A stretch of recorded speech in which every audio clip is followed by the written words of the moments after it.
Hola, buenas tardes. Bienvenidos a la Cátedra Extraordinaria de Bioética. El día de hoy contaremos con la presencia del doctor José Clemente Rueda Abad, quien es doctor en Ciencias Sociales por la Universidad de Guanajuato, miembro del Sistema Nacional de Investigadores en la categoría de candidato. Colabora en el programa de investigación en cambio climático de la UNAM, donde es investigador asociado. Es académico de los diplomados Desastres y Cambio Climático que se imparten en el Instituto Mora y en el de Gobernanza del Cambio Climático del Instituto de Investigaciones Jurídicas de la UNAM. Ha impartido cursos especializados sobre cambio climático en más de 20 universidades del interior del país. Sus últimas publicaciones son De París a Katowice, Geopolítica climática y gobernanza multinivel de la descarbonización económica, el caso de la transición energética y aún estamos a tiempo para el 1.5 grados centígrados, voces y visiones sobre el reporte especial del IPCC. Muchas gracias, doctor José Clemente Rueda Abad. Buenas tardes, Ángel. Gracias por la invitación al seminario, a la cátedra. Hoy vamos a hablar de algo que casi todo el mundo sabe, pero pocos dominan. Es decir, casi todo el mundo ha escuchado hablar del tema de cambio climático.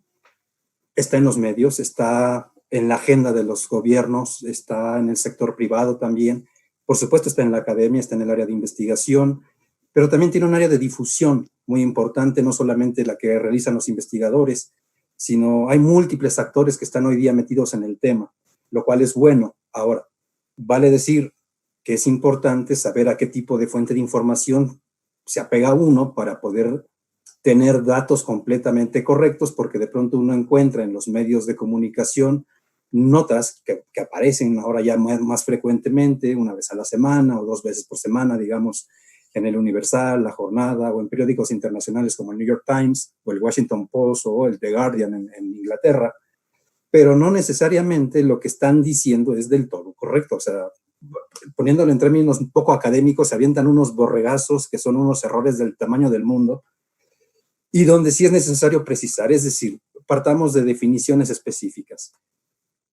Cambio climático es un hecho científicamente comprobado en la parte antropogénica. Vale decir que hay 2 tipos de cambio de clima. Un cambio climático de carácter natural y el antropogénico. La diferencia entre uno y otro es bastante simple. El cambio climático natural es aquel que sucede con una modificación de las variables climáticas, pero de muy largo tiempo. Es decir, estamos hablando de cientos de miles de años en la evolución del clima para que éste vaya variando. Normalmente los cambios climáticos están asociados, los de carácter natural, a las transiciones entre eras geológicas. Para poner un ejemplo, hace 60,000 años teníamos una temperatura 6 grados más alta que la que tenemos hoy día. Y si uno va hacia atrás, va uno a encontrar que hay parámetros de clima mucho más elevados y que van subiendo y van bajando en función de las concentraciones de gases de efecto invernadero. Ahora, el cambio climático antropogénico, este que estamos viviendo, tiene una característica muy especial y es la velocidad a la que está sucediendo. Es decir, si uno está pensando que tenemos un cambio de clima natural que trasciende o que toca un periodo de tiempo de 5 o 6 millones de años para poder modificar 1 grado en la temperatura media del planeta, lo que estamos haciendo hoy desde la revolución industrial a la fecha es completamente complicado, en el sentido de que estamos logrando hacer en muy poquito tiempo, es decir, en 250 años, 300 máximo, hemos logrado hacer lo que la naturaleza por sí misma tarda millones de años.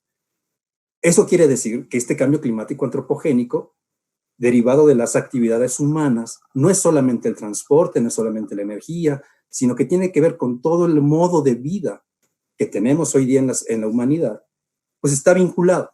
Eso es por uno. Lo otro, pareciera ser que el enemigo a vencer son los gases de efecto invernadero. Y por ahí escuchamos casi siempre que el CO2 atmosférico tiene muy elevadas las concentraciones y que eso nos puede llevar a un cambio de clima abrupto de aquí a tal vez el fin de este siglo. Ahora, ¿por qué digo que de pronto es como el enemigo? Es como si hoy día tuviéramos este debate que está en la sociedad mexicana, donde estamos hablando de que si los refrescos son el veneno del mundo, Y sí, en efecto, tienen un componente de azúcar muy elevado que nos hace daño. Bueno, pensemos en el mundo como nuestro cuerpo, así, tal cual. Si tenemos una mayor cantidad de concentraciones de gases de efecto invernadero, la temperatura va a aumentar.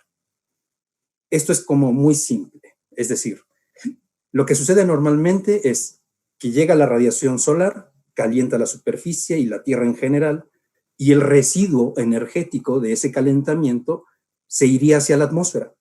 ¿Estamos? Ok, eso es lo natural.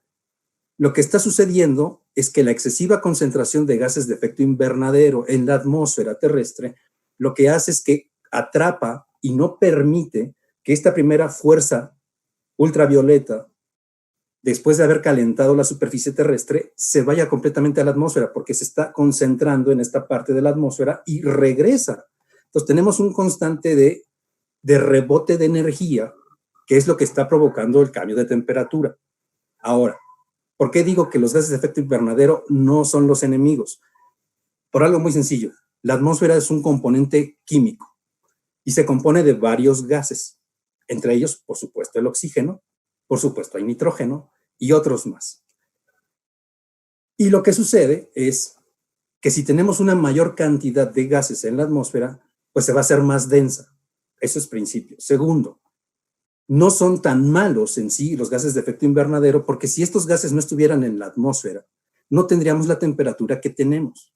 Es decir, la característica de los gases de efecto invernadero es la capacidad de absorber calor. Si no absorbieran el calor necesario, el planeta, en una, digamos, temperatura real, tendría que estar por lo menos 15 grados bajo cero. Ese tendría que ser la temperatura media del mundo si no estuvieran los gases de efecto invernadero. Entonces, si no hubieran gases de efecto invernadero, ergo, no habría vida. La vida que conocemos hoy día. Porque otros tipos de vida con 15 grados bajo cero sí pueden existir. Entonces, es como una compilación de cosas que tenemos allí. Entonces, por un lado, el cambio climático antropogénico existe, está comprobado científicamente, es un hecho social también. Los gases de efecto invernadero no son los malos de la historia, no de esta historia de lo que es cambio climático. Y lo que tenemos que tener presente es que los gases de efecto invernadero no pueden desaparecer de la atmósfera. Si desaparecen, literalmente las condiciones para la habitabilidad humana se estarían modificando. Ahora, lo que estamos observando es que tenemos un problema, es decir, estamos emitiendo más de lo que se debería. Ahora, ¿lo sabemos? Sí, lo sabemos desde hace muchos años. Es decir, los escenarios de clima sugieren desde 1985, en la reunión de Village, que tenemos una probabilidad de incremento de la temperatura entre 1.4 y 5.9 grados centígrados. A este rango, entre 1.4 y 5.9 de aquí al 2100, se le llama penacho de incertidumbre. Por ahí de pronto hay discusiones que me ha tocado discutir con algunos colegas en revistas internacionales donde dicen, bueno, es que la incertidumbre de la modificación del clima, digo, a ver, lo que sucede es que entre el 1.4 y el 5.9 de elevación de la temperatura es donde caen todas las salidas de los modelos de circulación general que hacen cambio climático. Es decir, la constante de todos los modelos climáticos de todo el mundo dicen una cosa sencilla, la temperatura se va a modificar hacia la alza. ¿Cuánto? Entre 1.4 y 5.9. ¿Cuán precisos? Nadie lo sabe, porque cada salida de circulación de un modelo nos da un resultado. Y curiosamente, si uno utiliza el mismo modelo en una segunda ocasión, el resultado no va a ser el mismo. ¿Por qué? Porque las condiciones con las que uno está forzando al modelo para que nos dé ciertos resultados, va a dar una cierta, se llama en modelación, salida. Esta salida, por supuesto, nunca va a repetirse, nunca va a ser igual. Entonces, la única constante de todos los modelos, desde que iniciamos esta fase de investigación de la modelación climática, desde 1979 para acá, da ese resultado. Es decir, la constante es el clima va para arriba, la temperatura media del planeta va para arriba, pero tenemos incertidumbres en el sentido de que no podemos precisar de si va a ser 3 grados, si va a ser 4, si va a ser 5, si va a ser 2. Para que eso suceda es que se requieren tomar acciones, es decir, acciones de mitigación, acciones de adaptación social. Se tiene que tener una conciencia social clara al respecto de que todo lo que hacemos tiene un impacto ambiental. ¿Qué tan grave es el impacto ambiental? Pues ahora sí que depende del tipo de acción. Es decir, no es lo mismo que en casa sigamos usando los focos de bombillas que teníamos hace 20 años, a que hoy día utilicemos sistemas tipo LED, por ejemplo, o que tengamos lámparas incandescentes y cosas de este estilo, que de pronto es que ya no es que no nos den a escoger. Es decir, hoy día si uno va al mercado a comprar focos, pues ya no hay focos de bombillas. Eran muy baratos. Y a lo mejor si estuvieran estando en el mercado, la gente los seguiría comprando. Pero ya no nos dieron opciones. Es decir, son o focos incandescentes o son focos incandescentes, y de ahí hay algunas cuantas opciones donde uno puede escoger el tamaño, los watts, etcétera, etcétera. Si uno ha comprado un refrigerador recientemente, o es más, desde hace 10 años, pues resulta ser que ya no nos dieron a escoger si lo queremos como el de nuestras abuelitas y nuestros papás, que eran de aquellos armatostes enormes que duraban toda la vida, que parecían coches, pues, o sea, en el sentido que eran muy duros, muy buenos, muy viejos también, muy duraderos, pero muy altamente contaminantes. Esa no nos la sabíamos. Cuando nos la supimos, hoy día resulta ser no solamente es que contaminan menos, sino que además consumen menos energía. Si uno va al mercado, otra vez, a cualquier lugar donde venden refrigeradores, ya no va uno a encontrar un refrigerador como el que existía en 1970, o los que tenían nuestros abuelitos de allá de 1940 y tantos, porque ya no los hacen. Lo que nos dan a escoger es entre marcas, pero la eficiencia energética es una regla estandarizada en el mercado mexicano de refrigeradores, por ejemplo. Las pantallas, exactamente lo mismo. Ya no existen aquellas viejas televisores de bulbos y que consumían energía a lo loco.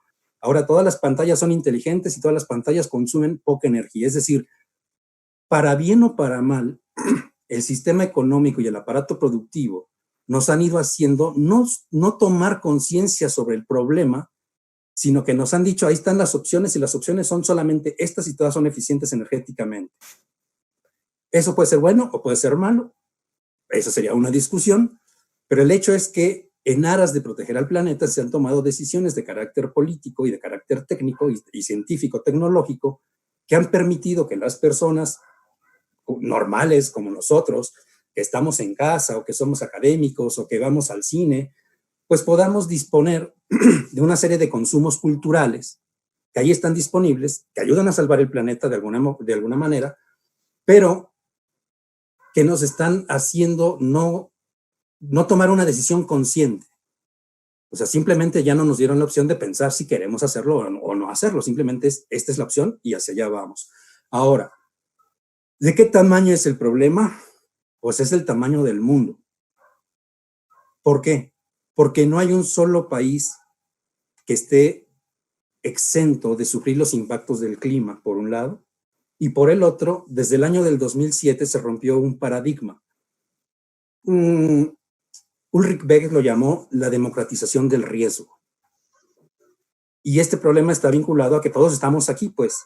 Es decir, si nosotros pensamos por un momento que estamos metidos en un laboratorio, por ejemplo, donde todos somos como ratoncitos, pues entonces ahí tenemos un problema. Es decir, somos sujetos del objeto de investigación y nos va a impactar. Y decía yo en esta fase donde tuvimos un desfase ahí con el sistema de Internet, que hasta el 2007 suponíamos que solamente en ciertas regiones iban a presentar los impactos de cambio climático y eran las regiones intertropicales y menos desarrolladas. Y a partir del 2007 lo que sabemos es que no hay una sola región del mundo que vaya a quedar bien. Es decir, también los países ricos, los países del norte, van a tener problemas con cambio climático, y esto hay que tenerlo ahí en la cabecita, porque de pronto esta información que surge en 2007 es la que permite en algún momento llevar una negociación internacional del clima y decir, tenemos que llegar a establecer la temperatura en 2 grados centígrados y de preferencia en menos, pues no porque a nosotros nos haya gustado como países en desarrollo, sino porque los países desarrollados se pusieron de acuerdo. Entonces, la decisión de los 2 grados es una decisión política, sí, tiene base científica, pero está ajustada al hecho de que son los países ricos los que están diciendo, oigan, con 2 grados nos va a ir mal. No a todo el mundo, están pensando en ellos. Y ahí nos metimos todos. Pues yo creo que vamos a arrancar con esto de compartir una presentación. Ahí está, ¿cierto? Ok, entonces tenemos 406 partes por millón. Estas son las concentraciones de CO2 atmosférico y CO2 equivalente, es decir, todos los gases de efecto invernadero que tienen un potencial de calentamiento global. Y lo que estamos observando es, como ya decía yo, que hay un escenario que se creó en 2001 con el tercer reporte de evaluación del IPCC que decía que antes del 2020 íbamos a rebasar las 410 partes. Bueno, esto se cumplió muchísimo antes, 10 años antes. Hubo todo un debate incluso en el año del 2011 con motivo de los datos que decían que habíamos llegado a las 410 partes. Y lo que resultó es que además de estar investigando y recalibrando los instrumentos, se confirmó que en efecto habíamos llegado. Entonces, el problema es que la tendencia se va a mantener. Es decir, aunque sabemos del problema, que lo origina, pues seguimos emitiendo gases de efecto invernadero por la quema de combustibles fósiles. Ahora, este mapa que están viendo en este momento, ahí tienen que poner atención porque el que sigue es más escandaloso. Lo que estamos observando es la temperatura media global en los océanos y en la Tierra. Y como podemos observar, esto es el año del 2015 y evidentemente ahí no se habla en términos de grados de temperatura, sino de grados de récord histórico, que son los que vemos en la región de México, por ejemplo, en la región del Océano Pacífico, es decir, la región intertropical, donde está México, está en las zonas de récord, pero además eso lo mismo lo podemos observar en el Océano Índico, en el centro de Europa, y esto es relevante porque hemos estado observando a través de las noticias en los últimos días, semanas incluso, lo que está sucediendo en Siberia. Es decir, esta región que está en la parte superior de la imagen es la zona donde estuvieron registrando hasta 34 grados centígrados en una ola de calor que se presentó el mes pasado y que duró una semana. Incluso la Organización Meteorológica Mundial mandó a revisar los datos y los confirmaron. Es decir, Siberia tiene un gran problema, es decir, se está descongelando. El problema de ese descongelamiento es que tenemos una mala noticia ahí. Y la mala noticia es que, imaginen ustedes, esto siempre lo pongo como ejercicio mental, ¿no? Imaginen ustedes que meten al refrigerador o a la nevera, por si nos están escuchando algún latino, una bolsa con espinacas o con verduras verdes y las metemos a congelar. Ok. Una vez que se han congelado, las sacamos de ahí y si los pusimos en una bolsa cerrada antes de congelar, cuando las sacamos de la congelación podemos retirar o hacer un espacio y meter un cerillito. Aunque esté la verdura ahí dentro congelada, el resto se va a quemar, porque lo que produjo, esto es un proceso físico-químico, lo que produjo la congelación de la verdura son gas metano. Ese tipo de ejemplo sirve para explicar lo que va a suceder en Siberia. Lo que está abajo de los mantos permanentes de hielo es gas metano. El gas metano tiene un potencial de calentamiento global 20 veces superior que el CO2. Entonces, todos estamos preocupados por el CO2, pero no por el metano. Ese metano que está secuestrado ahí va a hacer que tal vez los escenarios climáticos que tengamos no sirvan de nada, porque no sabemos exactamente la cantidad de gas que está encerrado. Pero bueno, después tenemos el año del 2017, y ahí lo que estamos viendo es otra vez la región norte, es la que tuvo un promedio de temperatura muy elevado, cerca del grado centígrado, y lo que vemos en la franja inferior de la imagen es cómo va subiendo la temperatura en escalas de tiempo desde 1850. Y estamos hablando del 2017 porque hasta el momento es el año más caliente de toda la historia del planeta. Esto es una mala noticia para los que nos están escuchando y sobre todo para los jóvenes. Estamos en el año del 2020, encerrados todos, y ni porque estamos encerrados parece ser o pareciera suponer que la temperatura va a ir a la baja. Es decir, la constante es, otra vez, va a mantenerse hacia arriba, va a seguir subiendo, y decía yo, para los jóvenes que nos están escuchando, esto es malo, es decir, si el año del 2020 se coloca como entre los más calientes, pues tendremos un problema, porque quiere decir que los últimos o los primeros 20 años de este siglo estarán colocados dentro de los 20 más calientes de la historia, o por lo menos 19 años de estos 20. Es decir, un joven que haya nacido en el año del 2000, toda su vida ha estado metido en este proceso de degradación del clima Y para nosotros también, es decir, los que tenemos 40 y tantos, pues llegamos a este principio del siglo teniendo 20 y tantos años y resulta ser que estamos metidos todos en el mismo problema. Es decir, nos estamos calentando. Esto es lo que les decía yo, aquí viene, esto es del año del 2014, la Declaración del Estado Mundial del Clima, pero esta Declaración del Estado Mundial del Clima se presenta todos los años por la Organización Meteorológica Mundial. Pueden ustedes buscar el de este año y van a encontrar exactamente en esta variación de barras de color que se muestra en la gráfica, cómo se van colocando cada uno de esos años. Y ahí van a encontrar entre los principales el 2015, 16, 17, 18, 19 y por supuesto va a aparecer el 2020. Es decir, lo que nos está mostrando esta gráfica es que hay una tendencia de elevación de la temperatura que no es constante porque no es lineal, pero sí es permanente. Ahora, otra precisión que de pronto ya me estaba yo oyendo y no la había yo hecho. Cuando hablamos de elevación de la temperatura en el contexto del cambio climático, estamos hablando de la temperatura media global.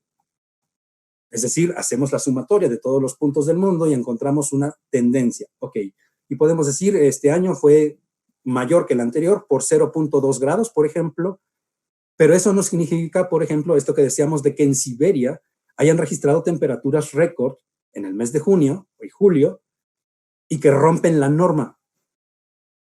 Pero eso sucede también, acaba de pasar hace no muchos días en el Golfo Pérsico y hace unos meses tuvimos lo mismo en Europa. Es decir, hay promedios de temperatura por regiones que se están modificando muy a la alza, pero en la temperatura media global, cuando uno hace la media ponderada, pues resulta ser que, aunque en algún cierto lugar del mundo hayamos tenido una temperatura que rebasa la media por 5 o 6 grados, cuando uno suma y resta y divide lo que uno quiera, pues resulta ser que la temperatura media global es de 0.2 de elevación, porque estamos utilizando todas las variables y todos los datos de todo el mundo. Entonces, en el año del 2017, desde el 2015 al 17 fueron los años más cálidos y aquí venía esto que decíamos, ¿no? Entre 1.1 y 1.2 grados por encima de la era preindustrial fue ese año, sigue siendo el más caliente, pero además tuvimos más fenómenos meteorológicos extremos y a largo plazo lo que sucede es que esperamos que este tipo de eventos se sigan presentando y que continúen. En ese mismo año vimos el nivel del mar que se ha estado incrementando, la acidificación de los océanos que están aumentando, tenemos gases de efecto invernadero que siguen creciendo y tenemos ciclones tropicales, el hielo marino está desapareciendo, el contenido calórico de los océanos está yendo hacia la alza, lo cual modifica las condiciones del pH y las condiciones de vida para las especies biológicas que ahí están. En otras palabras, cuando uno habla de cambio climático también hay que verlo desde otra perspectiva, es decir, imagínense ustedes una pelota de básquetbol, cuando uno la revisa, pues resulta ser que no tiene costuras. Es un todo uniforme, bonito, que funciona. El planeta es exactamente igual a eso. Es decir, tiene componentes. Y los componentes son la atmósfera, el agua, el suelo, la vegetación y la biodiversidad en general, los casquetes polares. Y si uno le modifica uno solo de los elementos a este sistema, pues resulta ser que se altera el resto. Esta idea de que el clima por sí solo puede alterarse, pues está muy complicado. Entonces, ¿por qué se está complicando o por qué se está alterando? Porque el hombre le ha metido la mano de alguna manera. Y entonces, cuando traemos esta idea del sistema, resulta ser que hay que hablar del concepto sistema climático. El planeta es un sistema climático que operaba muy bien hasta antes de que le pusiéramos gases de efecto invernadero exacerbados en la atmósfera. Y esto es lo que les decía yo, por ejemplo, eso que se ha perdido en la zona amarilla es lo que ya no existe en el Polo Norte. Entonces, el IPCC desde el año del 2012 creó un modelito para hablar de la gestión de riesgo de desastres, para atorar y de alguna manera diagnosticar lo que tenemos que hacer con cambio climático. Por un lado, hay que hablar de una gestión de riesgo, por el otro lado, adaptarse, pero eso no significa que no dejemos de hacer acciones de mitigación. Es decir, esta es una visión de futuro de lo que tendríamos que estar pensando en hacer para que esos escenarios entre el 1.5 y los 5.9 pues no se presenten. Esa es una. La otra es y esto es relevante. El Acuerdo de París dice, por ejemplo, vamos a hablar de 2 grados de elevación de la temperatura o menos si es posible. Dicho en otras palabras, cambio climático no es solamente un hecho científicamente comprobado, es un conjunto de decisiones políticas que se toman a nivel multilateral en Naciones Unidas, pero además es una realidad. Es una realidad y un escenario de futuro, que ese es el punto. Si uno no hace nada, los escenarios se pueden cumplir, y si uno hace cosas, también los escenarios se pueden cumplir, pero en sentido inverso. Es decir, si uno no toma conciencia de la existencia del problema y comienza uno a actuar en consecuencia, pues entonces pues nos vamos a ir a un escenario donde los escenarios de temperatura van a ser muy elevados y a los cuales nosotros como humanidad pues nunca hemos estado enfrentados. Entonces, la gestión de riesgo de desastres como parte del planteamiento climático lo que hace es permitirnos vislumbrar la posibilidad de comenzar a atacar el problema desde hoy, o de hecho desde ayer, con esta visión de largo plazo, para intentar ajustar parámetros institucionales y de conducta y comportamiento social para poder intentar modificar los escenarios. Y entonces hablábamos de la Cumbre de París, y ahí tenemos a alguien que ahorita creo que va a ser perseguido, Enrique Peña Nieto, en la parte inferior de la diapositiva. En esa reunión estuvo también Barack Obama, y ahí vemos a todo el mundo festejando porque logramos un gran acuerdo que se compromete a mantener la temperatura en 2 grados centígrados o menos. Se hablaba de contribuciones nacionalmente determinadas, que son los compromisos que cada uno de los países representados en esa sesión, bueno, no todos, porque fueron como el 60% los que pusieron una contribución, son los instrumentos a través de los cuales se va a tratar de reducir la emisión de gases de efecto invernadero a partir del próximo año. También tiene un área de adaptación, tiene una reducción de emisiones de gases de efecto invernadero y tiene una cuestión de financiamiento, que es el Fondo Verde del Clima, que tiene su sede en Corea. Pero además habla de mecanismos de pérdidas y daños, pero no se pueden hacer todavía reclamos en esa parte, se sigue trabajando. Y lo que se sabe es que con todas las contribuciones nacionalmente determinadas que se presentaron en el proceso del Acuerdo de París, pues no vamos a alcanzar las metas que está solicitando la ciencia que se cumplan para poder evitar los grandes escenarios catastróficos. Entonces, ¿por qué? Porque se requiere que todo mundo trabaje. Hay que ponerlo, no es porque a mí me guste hablar bien de los Estados Unidos, porque en el contexto climático no siempre se han portado bien, pero lo que sí es importante señalar es que en el proceso del Acuerdo de París hay que reconocer el trabajo activo de la diplomacia de los Estados Unidos, que, encabezada por su presidente en ese momento, Barack Obama, permitió que se generara no solamente este acuerdo, que no es vinculante, bueno, es vinculante, pero no las NDCs, porque las NDCs no están ni siquiera escritas en el Acuerdo de París, sino que están afuera, en un portal electrónico, lo cual sí es un problema, porque en el instrumento que está aún vigente para la mitigación de gases de efecto invernadero, llamado Protocolo de Kioto, pues un grupo muy selecto de países ricos tienen la obligación de reducir gases de efecto invernadero en un cierto porcentaje cada uno de ellos. No van a cumplir la meta, por supuesto, pero el punto está entre la obligación y la voluntariedad. Es decir, por tanto, que el instrumento que está vigente, que es el Protocolo de Kioto, obliga aunque no tenga sanciones, pero los obliga, el nuevo instrumento que estará en vigor a partir de enero, pues solamente dice que se tienen que hacer. Otra diferencia es que en el Protocolo de Kioto, las cantidades de reducción de emisiones sí están escritas en un anexo dentro del propio instrumento vinculante. En el caso del Acuerdo de París, como ya decía yo, se menciona que existen las contribuciones nacionalmente determinadas, pero no se pone a qué se comprometió cada país. Por tanto, las contribuciones nacionalmente determinadas son más que voluntarias, por un lado, y por el otro, pues no tienen una obligación normativa para que se puedan instrumentar, porque no están dentro del instrumento. Ante este tipo de escenarios, por ejemplo, en los Estados Unidos, con la llegada de Donald Trump, han surgido algunas iniciativas como la que se llama We Are Still In. Es altamente probable que los Estados Unidos, en el primer periodo de revisión de las NDCs, vaya a ser el único país que logre cumplir con su meta. ¿Y por qué? Porque esta iniciativa, por ejemplo, que se llama We Are Still In, es una plataforma donde los gobiernos locales o los estados en la Unión Americana, los hombres de negocios, las escuelas, los colegios y todo aquel interesado en que el problema climático se resuelva y pueda hacer una acción de mitigación y la pueda registrar, existe esa plataforma. Y en esa plataforma se está viendo cómo se están registrando de manera constante las acciones de mitigación de gases de efecto invernadero. Y lo curioso, lo interesante va a ser que es altamente probable que los Estados Unidos logren su NDC a pesar de su presidente. Y a pesar de que el presidente de los Estados Unidos ha desmantelado las cuestiones climáticas y ambientales en el gobierno federal, evidentemente es un retroceso en el ámbito de la administración pública en los Estados Unidos, pero nosotros no cantamos mal las rancheras. Ahí también hay que tener cuidado porque nuestro gobierno, aunque acaba de presentar la semana pasada el programa especial de cambio climático, que estará vigente hasta el fin del sexenio, pues resulta ser que tenemos un presidente que lo climático como que no le interesa, y que el año pasado, en septiembre, cuando se arrancó el periodo de sesiones en Naciones Unidas, muy por la mañana fueron un grupo de manifestantes a pedirle al presidente López Obrador que hiciera una declaratoria de emergencia climática. Sí los escuchó, porque sí respondió esa misma mañana en la mañanera y dijo que no, que México no se iba a pronunciar por una emergencia climática porque no le parecía.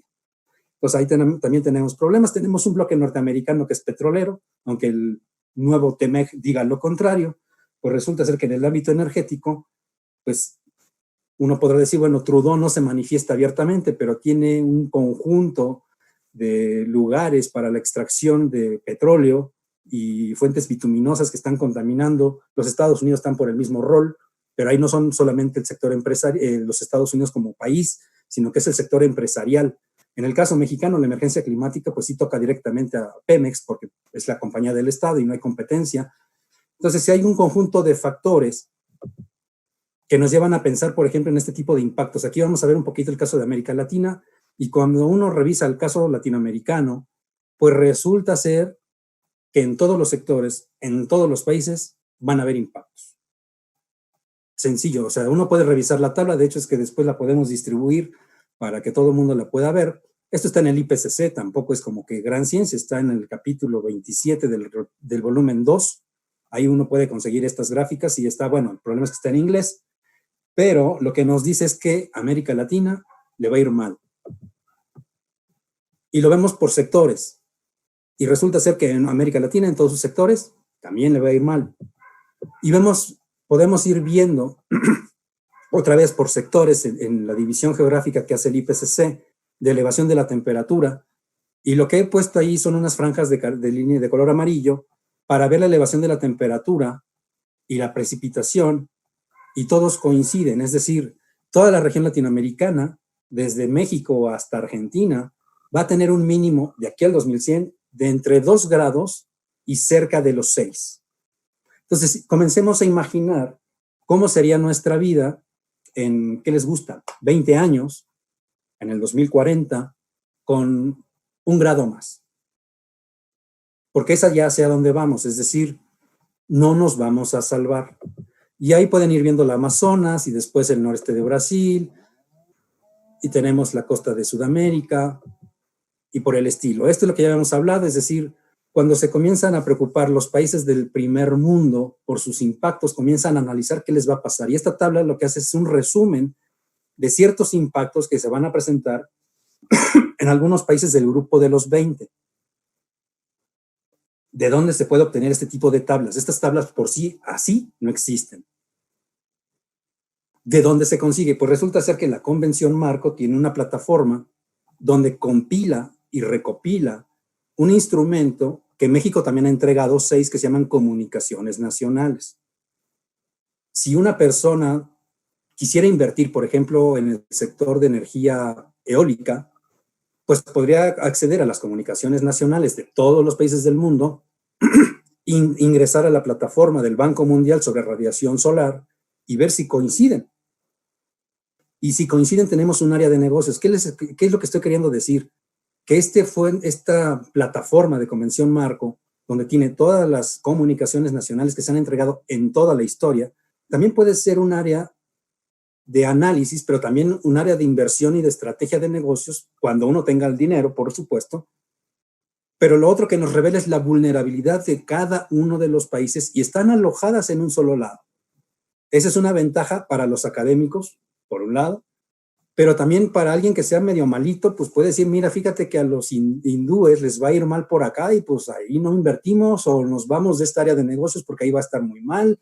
Es decir, este tipo de información también es estratégica para la toma de decisiones. Así como por las mañanas uno consulta la televisión o revisa uno la aplicación ahora en el teléfono y consulta a uno de si va a llover o no, y uno determina si sales con el paraguas o te lleva las botas de hule. Exactamente lo mismo para cambio climático, es decir, hay cierta información para la toma de decisiones, no solamente de los gobiernos, de los investigadores, sino también del sector empresarial. Ponía yo este ejemplo porque, evidentemente, cuando uno sabe que va a llover, pues no te vas en shorts a trabajar, por ejemplo. Entonces, este tipo de información de carácter climático, de largo y de corto alcance, pues nos permite saber hacia dónde va uno y qué tipo de acción tomar. Ahora, resulta ser que tenemos un problema. En el periodo del 97 al 2016, la región de Centroamérica está colocada entre el top 10 de los impactos climáticos. ¿Por qué traigo a colación esto? Porque tenemos un problema migratorio ahora en México. Podemos ver las estaciones en Chiapas o las podemos ver en el norte del país y tenemos una concentración de centroamericanos bastante interesante. Cuando en algún momento del año pasado el canciller Marcelo Ebrard viajó a los Estados Unidos a una reunión con Pompeo, pues resulta ser que cuando regresa a México le preguntan por esta situación de los migrantes centroamericanos y él dice, palabras más, palabras menos, es que una de las causas de este problema es cambio climático. Pero nadie le quiso escuchar. Cuando uno revisa esta publicación que es del German Watch Institute, que se publica cada año, pues resulta ser que en parte Marcelo tiene razón.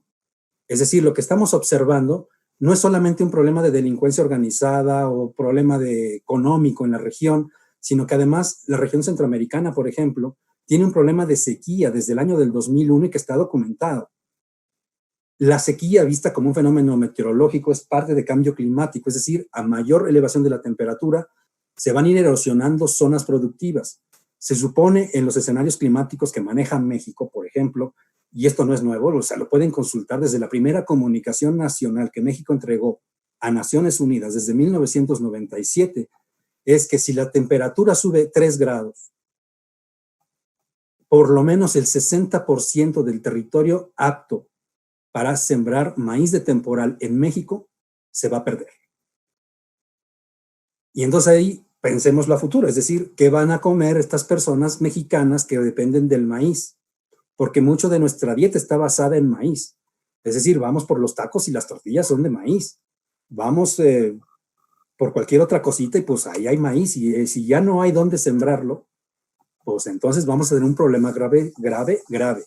Pero este escenario del 70%, 50% que podemos perder no es nuevo. Repito, el año 1997. Y a partir de ese escenario de 1997 para el campo mexicano, pues se han ido haciendo otros escenarios para otros productos y pues no nos va a ir nada bien en casi ningún rubro productivo de la parte del campo. Entonces, pensemos a futuro. Tenemos un problema de sequía, tenemos un problema de temperatura, tenemos un problema porque ya no podemos alimentarnos igual, porque no vamos a tener maíz, no vamos a tener chile, no vamos a tener frijoles. Entonces, lo que se vislumbra es una crisis humanitaria o un conjunto de crisis humanitarias. Ahí lo que les decía yo, la región de Centroamérica está en color rojo. Y esta gráfica que es de la CEPAL a mí me encanta, porque ahí uno puede hacer el ejercicio. Estas barras que yo puse en color morado, que ahora sí que parten la gráfica, es bastante sencilla. En el año de 1950, lo marco ahí, porque es el año en que nace mi madre. 4 años antes de eso, estaba mi padre. Nació en el 46. Y si uno ve la trayectoria de ellos, pues se supone que los padres, o en este caso a las personas ya más grandes, pues estarían ya por despedirse del mundo. ¿Estamos?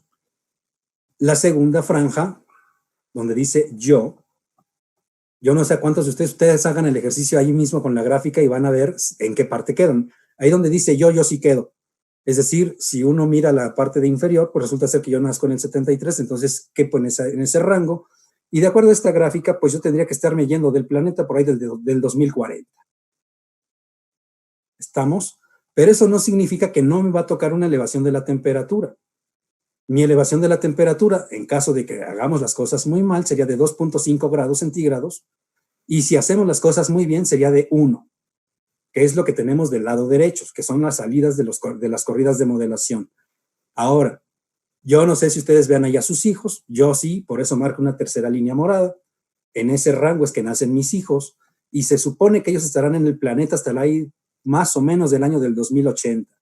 Si todo sale mal, su rango de elevación de la temperatura para ellos oscilaría entre el 0.5, que es el arranque del 2000, hasta el 3.5 en el año del 2080.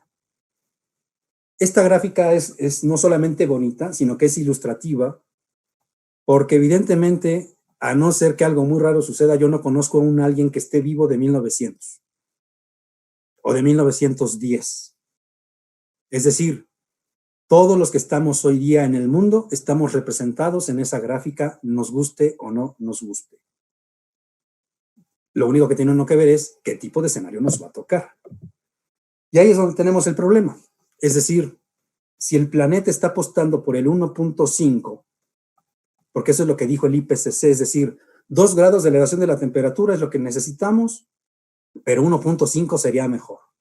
Esta gráfica es del reporte especial de elevación de la temperatura del IPCC presentado en el año del 2018 en octubre, y lo que nos dice, palabras más, palabras menos, es que los 2 grados de elevación de la temperatura llegarán por ahí cercanamente del año del 2060. Ahora, el IPCC y la comunidad internacional dijeron 1.5. El 1.5 está colocado en el año del 2040, es decir, en 20 años más, teóricamente. ¿Cuál es el problema? El problema es que no va a llegar en ese año, va a llegar antes. Eso es número 1. Número 2, ¿por qué es importante el 1.5 y los 2 grados? Porque es allí donde la decisión política del Acuerdo de París ha sostenido la tesis de que es el punto de no retorno. ¿Qué significa el punto de no retorno? Significa que si la humanidad no logra controlar la temperatura en 2 grados o menos, es más fácil que lleguen los 3, los 4 y los 5, es decir, se nos va a salir de control. Y eso se llama cambio climático abrupto. También lo tiene documentado y lo tiene estudiado el IPCC. Ahora, este cambio climático en su punto de no retorno significa además que a partir de ese momento los fenómenos climáticos extremos no van a ser necesariamente un efecto dominó, pero van a salir del control probable de la gestión de riesgos que se estaba planteando desde el año del 2002. Es decir, tendremos un conjunto de fenómenos hidrometeorológicos en todo el planeta que literalmente es que no vamos a saber cuál atacar. Claro, aquí viene una precisión también que es relevante. Hemos dicho que nadie se va a salvar de cambio climático, pero lo que también es importante señalar es, no nos va a tocar igual a todos. México tiene una de esas características extrañas y únicas junto con Centroamérica y los Estados Unidos, que es que estamos colocados en en medio de 2 zonas ciclogenéticas. Eso quiere decir que o nos toca un huracán por el Pacífico, o nos toca uno por el Golfo o el Atlántico, y estamos mal. Ahora, ¿qué estaríamos esperando, por ejemplo, en Europa? Pues en Europa el descongelamiento del Polo Norte, el descongelamiento de Siberia, la pérdida de los grandes icebergs, glaciares permanentes en los Alpes suizos, por ejemplo, lo cual traería falta de agua. Pero la ventaja de Europa con 2 grados centígrados es que habrían zonas nuevas para producir alimentos. Por ejemplo, pierden unas, pero ganan otras. Estaríamos observando una elevación del nivel medio del mar. Es altamente probable que la oscilación del Atlántico Norte, que es una corriente de agua marina que lleva agua fría hacia el sur, y de ahí sube con agua caliente hacia el Polo Norte, que le da la vuelta al continente americano, deja de existir. En otras palabras, tendríamos, ¿cómo decirlo? Estas viejas películas que hablan del fin del mundo, Pues se supone que dice el IPCC que arrancaría con el 1.5 grados de elevación de la temperatura. No sé qué tan cierto sea, pero eso es lo que se ha documentado. Ahora, tenemos un problema. La Agencia Internacional de Energías Renovables, recuerden el año del 2040, que lo vimos en la lámina anterior, porque aquí nos dice que estamos en la parte de consumo de energía. Y en la parte de energía resulta ser que necesitamos hacer una transición energética. Esa es una de las apuestas principales del Acuerdo de París. Y en eso lo que tenemos es un problema.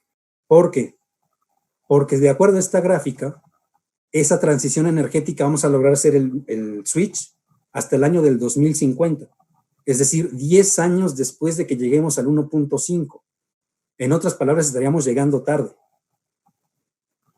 Esto es uno de los tantos estudios que ha hecho esta Agencia Internacional de Energía. Y lo que sucede con él es que ha hecho un conjunto de estudios, incluso por países, para ver qué tan rápido van a llegar cada uno de ellos a hacer su transición energética. Y el caso es que ningún país va a llegar a tiempo. En otras palabras, esta gráfica lo que nos señala es que tenemos un problema más, es decir, la dependencia del petróleo o el consumo petrolero no es solamente un problema de carácter económico y su parte ecológica, sino que también tiene que ver con un elemento de carácter geopolítico. Imagínense ustedes que Rusia va a decir, sí, cómo no, yo dejo de depender del gas natural y cierro todas mis válvulas y me concentro en las renovables. O que los Estados Unidos digan, sí, ya no voy a hacer nada con petróleo. Y entonces, ¿para qué quiere el Golfo Pérsico, por ejemplo, no? Y cosas de ese estilo. Es decir, hay un factor que se llama poder, que está de fondo, que es el que permite ciertas cosas y otras que no tanto.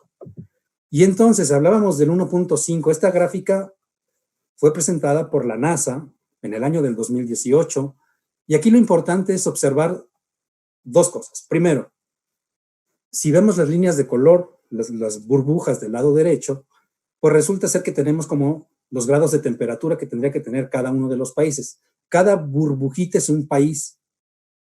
¿Estamos? México aparece con más de 1 grado en esta gráfica. Si uno busca burbujitas de color azul, no hay ninguno. Dicho en otras palabras, todo el mundo está entre el grado y los 2. Todos los países. No hay ninguno que se salve. Esto es 2017. Y si estamos pensando en el 1.5 de aquí al 2040, pues resulta ser que el 2017 me está señalando que algunos países del mundo están por llegar. Es decir, si esto era el año del 2017, hoy estamos en el 2020. Si uno vuelve a hacer esta gráfica, pues resultará ser que algunos ya tienen el 1.5. Entonces, entre la ciencia y la política del clima, pues resulta ser que tenemos una diferencia brutal. Es decir, la ciencia nos dice que si llegamos al 1.5, nos va a ir muy mal. Y otra parte científica, que es la NASA, nos dice, oigan, fíjense que tenemos este problema. Muchos países están muy cerca. ¿Y qué hace la política? Resistirse. Buscar petróleo. Seguir quemando y generando gases de efecto invernadero. Y entonces, lo que tenemos es que ha habido una modificación a nivel global, en el ámbito del sistema de Naciones Unidas, cuando arrancó la cuestión de cambio climático tenía un concepto y un objeto, ¿no? Y era reestabilizar el sistema climático. Ese es el artículo 2 de la Convención Marco. Hacer que la interferencia antropogénica fuera menor para que el sistema climático se pudiera restablecer. Eso dice el artículo 2. Cuando uno revisa el Acuerdo de París, no habla ya de la estabilización del sistema climático. Dice, necesitamos reestablecerlo, pero a partir de un desarrollo hegemónico para la especie, es decir, para que la especie humana sobreviva. No está, si uno revisa el Acuerdo de París, no está pensando en proteger a todo el mundo, está pensando en protegernos nosotros, nada más. Y para ello hablan de una descarbonización económica, porque es lo que propone el Acuerdo de París.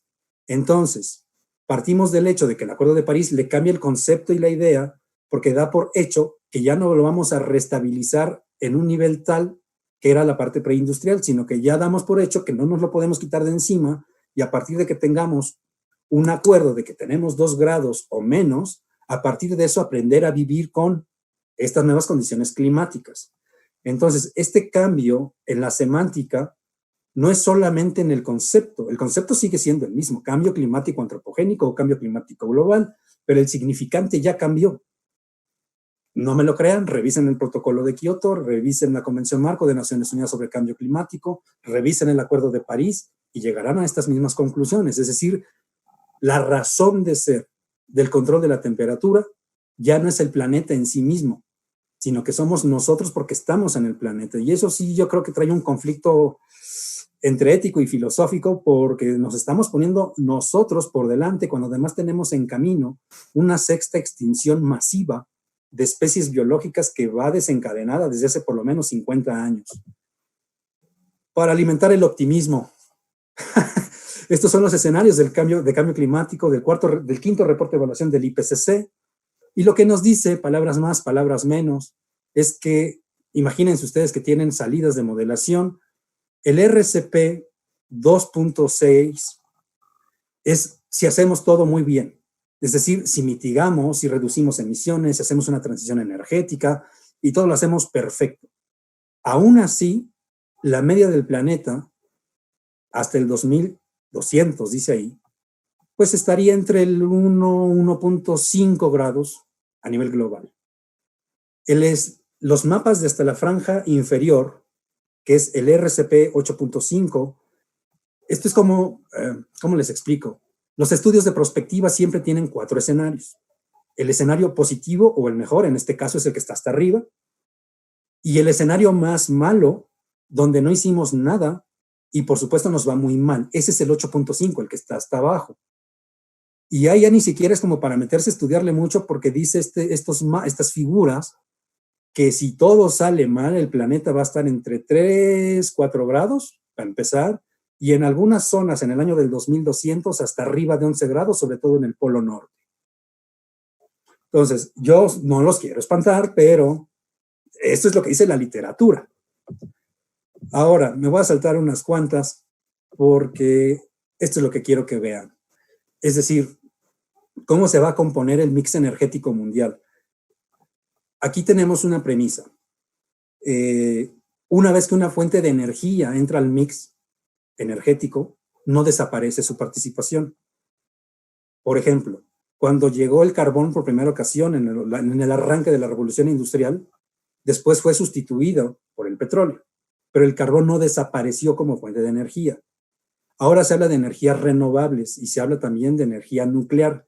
Si uno ve el componente, resulta ser que las energías renovables, que se pueden subdividir en diversas de ellas, es decir, las que vienen del sol, las que vienen del viento, las que vienen de la ingeniería mareomotriz, por ejemplo, o de la geotermia, pues se van a anexar al mix energético, pero no van a hacer que desaparezca el petróleo por completo, va a reducir su participación, tanto el petróleo, el carbón, el gas.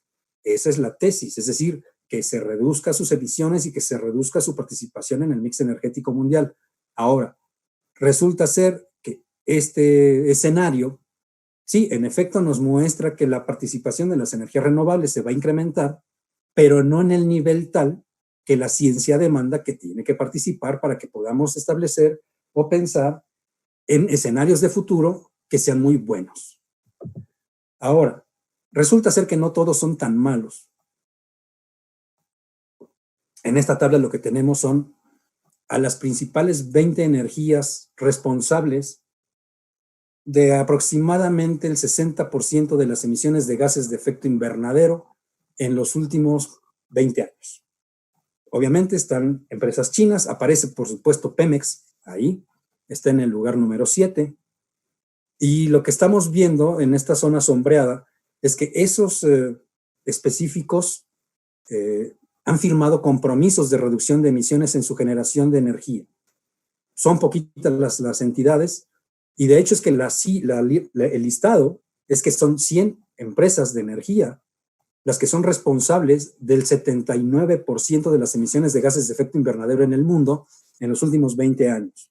Y entre esos, bueno, está México, pero también hay empresas chinas, estadounidenses, francesas, del Reino Unido, etcétera, etcétera. Cuando uno desglosa cuántas de estas empresas son estatales, pues resulta ser que son el porcentaje menor. Es decir, es el sector privado el que está generando este problema. Uno tendría que preguntarle, por ejemplo, a ExxonMobil, que si no le conviene más hacer una compañía con un mix energético más amplio, por ejemplo, y que sí, que genere petróleo, que utilice gas natural, pero que también nos pueda ofrecer la opción de energías alternativas que ellos mismos produzcan. Es una cuestión ahí entre política, científica, técnica, financiera, porque lo mismo se le podría plantear al gobierno mexicano, que está empecinado en usar petróleo, poner refinerías y decirle, oye, bueno, sí, saca todo el petróleo que quieras, pero de ahí haz un cochinito y con ese cochinito comienza a hacer energías alternativas, ya que no permites que el sector privado se encargue del sector, pues hazlo tú. Es una opción que ya le hemos mandado a decir al señor presidente, no ha dado respuesta, pero veremos. Y entonces, resulta ser que las energías alternativas son así como, hoy día, como si fuera la gran salida. Pero se nos olvida una cosa, y es que para poder tener energías alternativas se requieren de minerales y de productos que les permitan su fabricación. Y el problema está en lo siguiente. En esos puntos verdes, amarillos y azules es donde se encuentran los minerales requeridos para las energías alternativas. Es decir, esto hará otra vez otro conflicto, es decir, esta industria del extractivismo que hemos tenido y de la cual nos hemos quejado históricamente en muchas regiones del mundo, el área de energías alternativas lo que haría sería repetir el modelito. Es decir, no solamente es un problema climático, otra vez, no es solamente un tema ambiental, también tiene que ver con justicia social, tiene que ver con un problema de equidad, tiene que ver con acceso a recursos, y obviamente no todos los tienen. Entonces, ya para casi ir cerrando,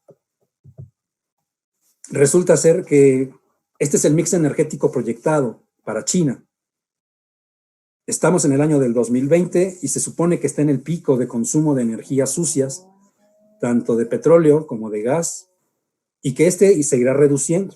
Si uno ve el escenario, hacia el año del 2050, mediados del siglo, pues estará usando menos de la mitad de lo que utiliza hoy día de petróleo y menos de lo que usa hoy día de carbón, etcétera, etcétera, y que el mix energético se va a ampliar. ¿Por qué es importante esto? Por lo siguiente. De acuerdo a este estudio del Energy Research Institute del 2015, todo el territorio chino en el año del 2050 va a estar lleno de energías alternativas. Ahora, ¿cuál es el punto? ¿Por qué China y por qué esta preocupación? Porque resulta ser que, como decíamos, Estados Unidos de alguna manera comanda el petróleo, Rusia comanda el gas natural, pero si uno revisa quién es el principal productor de instrumentos tecnológicos para energías alternativas, pues resulta ser que son los chinos. Los chinos están comiendo el mercado mundial de insumos y de productos para las energías alternativas. Entonces, tenemos tres grandes gigantes económicos y potencias económicas y políticas también que están en juego. Es decir, lo que hay de fondo no es solamente el clima por el clima, es decir, eso ya no existe. En alguna ocasión a mí se me ocurrió decir algo que es muy cierto. Cuando uno va a una conferencia de las partes de la Convención Marco y uno es inexperto, pues uno va muy feliz. Y andas de observador y andas bien. Cuando te toca ir como negociador y entras a los salones de discusión y de debate, pues el panorama cambia. Es decir, ya no es el clima lo que importa, es cuánto cuesta esto, de dónde vamos a sacar dinero para aquello.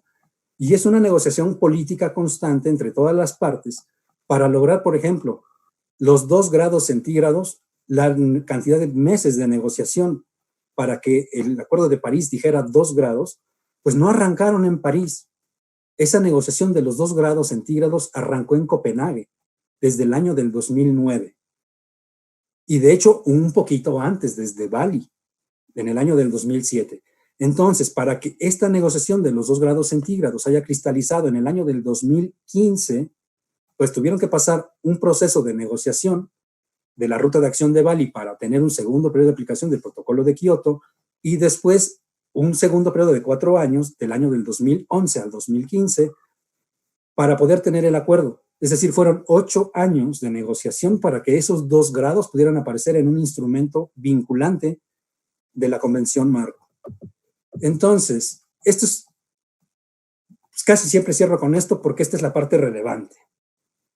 Supongamos que esto es como entre lo escandaloso y lo frío.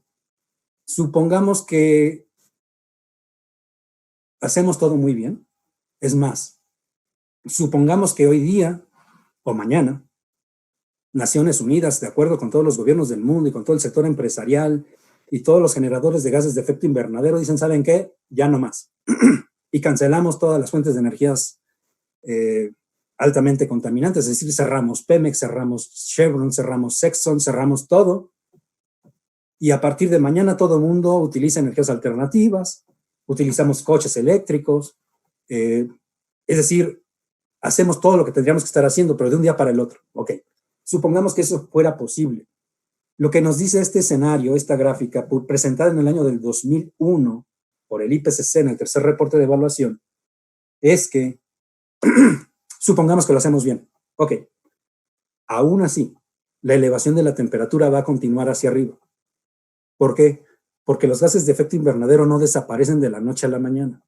Se mantienen en la atmósfera durante un cierto periodo de tiempo. Eso se llama persistencia atmosférica. La cantidad o tiempo de persistencia atmosférica, por ejemplo, del CO2 es de 12 años. De entre 12 y 20 años. ¿Ok? La persistencia atmosférica del metano es menor, de 4 a 5 años. Pero recordemos que tiene un potencial de calentamiento 20 veces superior al CO2. Entonces, no importa que esté menos tiempo, la capacidad de daño es mayor. Suponiendo que este escenario que ya dijimos, lo hacemos todo muy bien y cancelamos todo y trabajamos bien. Aún así, la elevación del nivel del mar va a continuar. ¿Por qué? Porque ya hemos dicho que la temperatura no va a bajar de la noche a la mañana. Por tanto, el proceso de descongelamiento va a continuar. El proceso de sequía continuaría. En otras palabras, lo que nos presenta la gráfica es algo que en el concurso del discurso del IPCC se llama degradación inercial. ¿Esto qué quiere decir? Supongamos un ejemplo.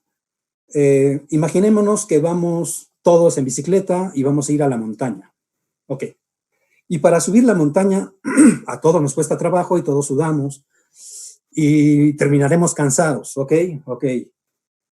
Y una vez que estemos en la montaña tendremos que bajar. Cuando íbamos subiendo, tuvimos que hacer esfuerzo, tuvimos que acelerar, tuvimos que ir haciendo pausas para poder llegar a la cumbre. Ok. Pero para bajar, no requerimos ponerle velocidad, requerimos ponerle el freno, ir ajustando el camino para no caerse y romperse la cara. Si uno lo ve en términos físicos, lo que sucede es que esta inercia, fuerza de gravedad, es lo que hace que uno baje. ¿Estamos? Bueno, esto llevémoslo a esta gráfica. Una vez que hemos llevado al planeta hasta cierto pico de emisiones y a un cierto pico de calentamiento, no va a bajar solito, sino que la degradación va a continuar de manera automática. ¿Por qué? Porque ya les dije hace rato, el planeta es un sistema, en general, es un sistema climático. Si alteramos la atmósfera, alteramos el resto. Suponer que podemos controlar la atmósfera, de pronto yo he escrito hace algunos meses un artículo, un capítulo que se llamó el laboratorio climático de la modernidad insustentable, hablando de cambio climático. Es decir, supongamos que en este laboratorio, que estamos todos colocados, se nos da el gusto de decir, vamos a controlar la temperatura en 2 grados. Imagínense el dilema ético que supone, como humanidad, el hecho de que lo logremos. Es como cuando vas a poner algo a la estufa y dices, bueno, tú sabes en cuántos minutos está lista la carne, ¿no? O en cuánto tiempo para hacer un huevo, o qué tipo de temperatura para poder tener el agua tibia, que no caliente, hirviendo. Y ese tipo de detalles que ya sabes. Imaginemos que logramos, ya sea a través de eficiencia energética, descarbonización y geoingeniería, logramos los 2 grados. Habremos encontrado como humanidad la forma de dejarlo en 2 y no en 3. Y entonces eso es como jugar a ser Dios. ¿Por qué? Porque estaremos jugando con las variables del planeta como si fuera esto una cuestión que tienes en el control de la televisión. Es decir, le pongo para arriba y sube, le pongo para abajo y se calienta, lo que sea. Entonces ahí hay un dilema bastante fuerte porque si lo logramos, por un lado es bueno, pero por el otro lado es malo. Es decir, ¿por qué es malo? Porque le encontramos cómo hacerlo y entonces podremos estar jugando con las variables climáticas para arriba y para abajo, como si uno quisiera decir, bueno, ¿qué les parece si ahora lo dejamos subir a 3 y después los bajamos a 1? O sea, sí hay un área ahí bastante interesante donde lo que no sabemos es qué va a pasar, esa ciencia cierta, pero lo que sí tengo claro, y con esta cierro, es no solamente para los jóvenes, es también para nosotros. Es decir, ¿qué necesitan saber ellos? O sea, el gran escenario malo lo acaban de escuchar. ¿Qué necesitan aprender? ¿Qué necesitan, por eso digo, saber, para poder vivir en un mundo cambiante y al mismo tiempo sobrevivir? Es decir, si estamos pensando en que va a haber problemas en el suelo para poder cosechar, pues a lo mejor hay que comenzar a pensar en huertos urbanos, por ejemplo, o en pensar en que en las azoteas de los edificios o de las casas podemos comenzar a hacer, no sé, cosechar las verduras o cosas de ese estilo y organizarnos comunitariamente. Digamos, yo vivo en una zona donde están 4 edificios y en mi edificio tenemos, perdón, tenemos calabacitas, tenemos cilantro, tenemos perejil y cosas de este estilo, ¿no? De ornato. Y en el edificio de al lado, pues se les dio la curiosa idea de poner unos árboles en el techo que son frutales. Y entonces de pronto la gente sube al techo y baja uno con las naranjas literalmente. Y ellos bajan al otro lado y pasan por las calabacitas. Ya nos organizamos, pero somos 98 familias que vivimos en este espacio, que todos estamos ahí como medio conscientes. Supongamos, lo que sabemos es que va a haber una modificación de la precipitación y eso va a alterar el sistema de agua. Entonces, lo que tenemos que enseñarle a los muchachos y a nosotros mismos es a cosechar agua de lluvia, por ejemplo, a almacenarla. Tenemos que aprender a literalmente a ver el futuro, no de la mejor manera posible, y intentar colocarles a los muchachos.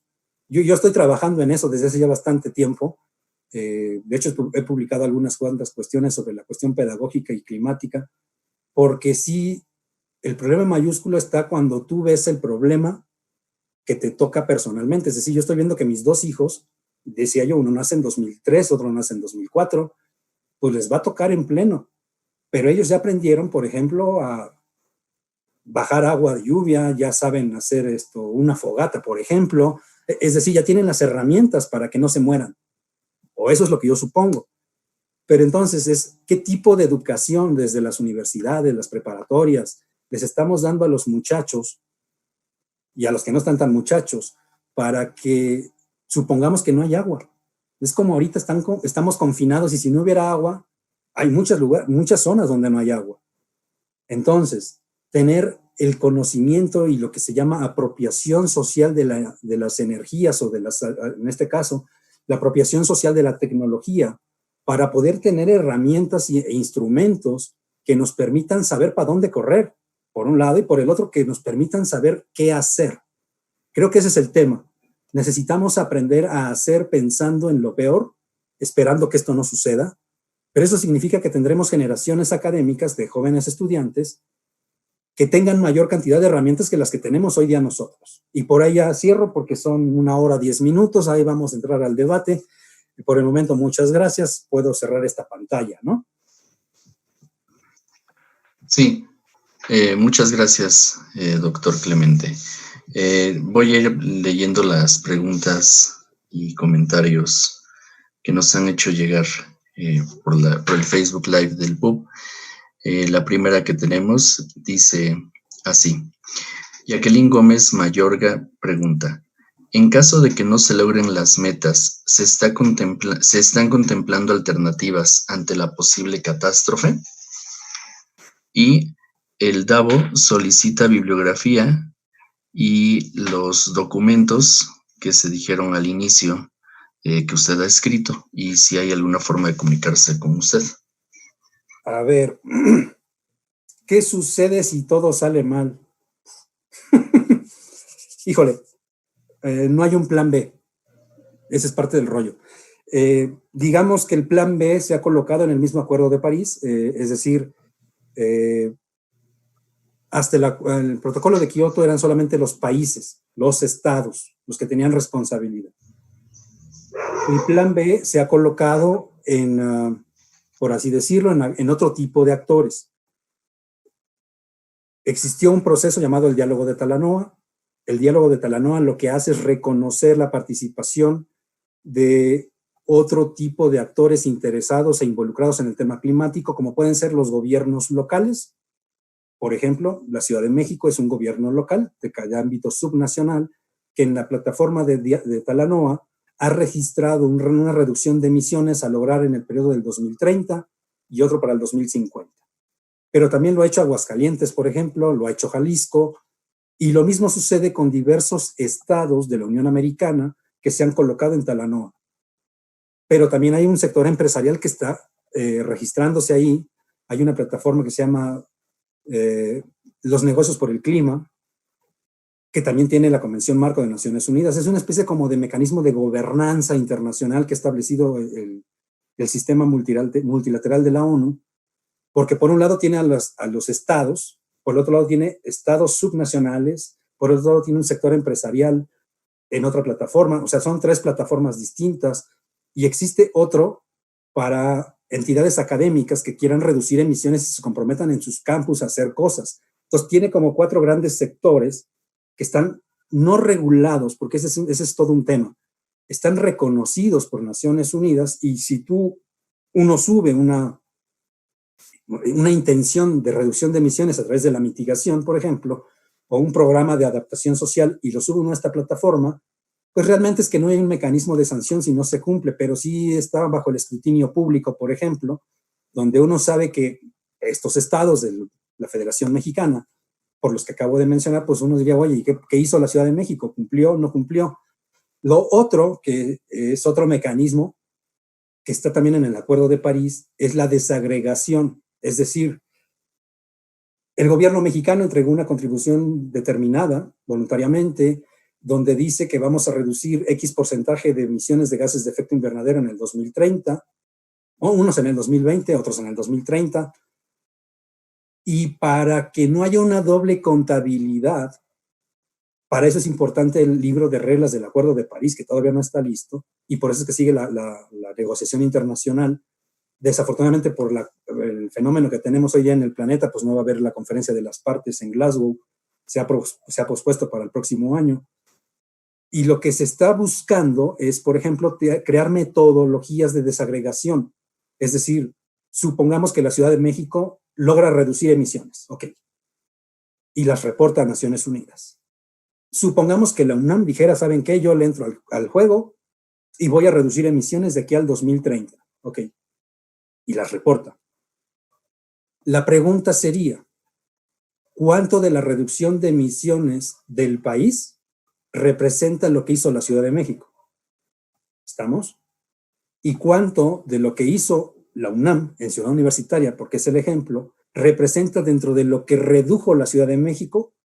Y eso cómo entra en la cuenta del país. Entonces, este nivel de desagregación de datos es relevante porque es otra forma de garantizar que todo el trabajo esté coordinado. De alguna manera lo que están haciendo, por eso decía yo que es un esquema como de gobernanza, es colocar mecanismos de control, por un lado para tener mayor transparencia, pero por el otro lado para que la rendición de cuentas de la reducción de gases de efecto invernadero, pues sea lo que se dijo que se iba a hacer y no se cuente doble. Es decir, México diría, yo reduje X, la Ciudad de México redujo y la UNAM redujo Z. Y resulta ser que si la sumo por separado, pues la suma es mayor.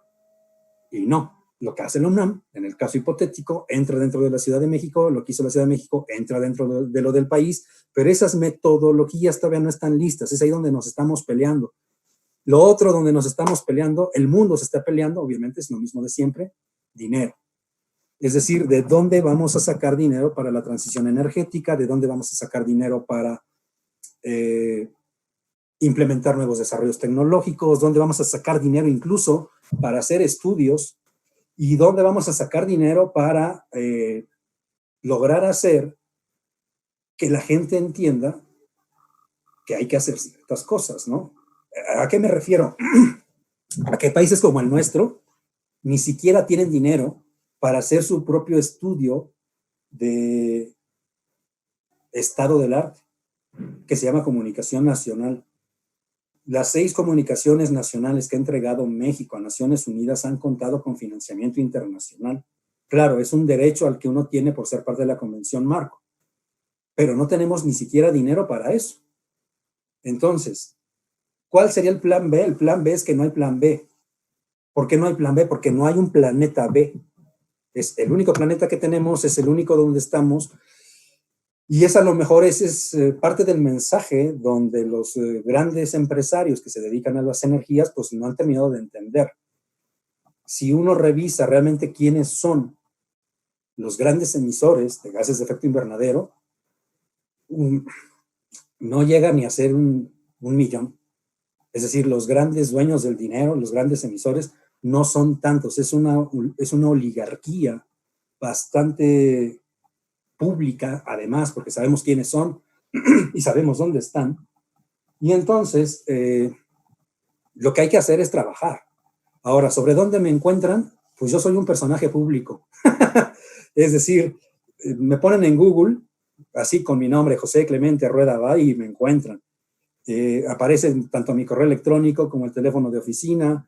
Las publicaciones que se anunciaron al principio están disponibles en el portal del programa universitario donde trabajo, que es el programa de investigación en cambio climático de la UNAM. De hecho, no solamente están esas, hay más de 20 publicaciones ahí, de todo es cambio climático, por supuesto, pero están de acceso gratuito, descarga libre. Entonces, bueno, ahí pueden encontrar no solamente estos textos de geopolítica, sino el reporte mexicano de cambio climático, que fue producido en el 2015 y que es el mayor ensayo académico de reporte de investigación de los primeros 20 años de la investigación climática del país. Están alojados ahí. Son 3 volúmenes. Nos llevó 2 años de trabajo colectivo. Participaron casi 200 académicos.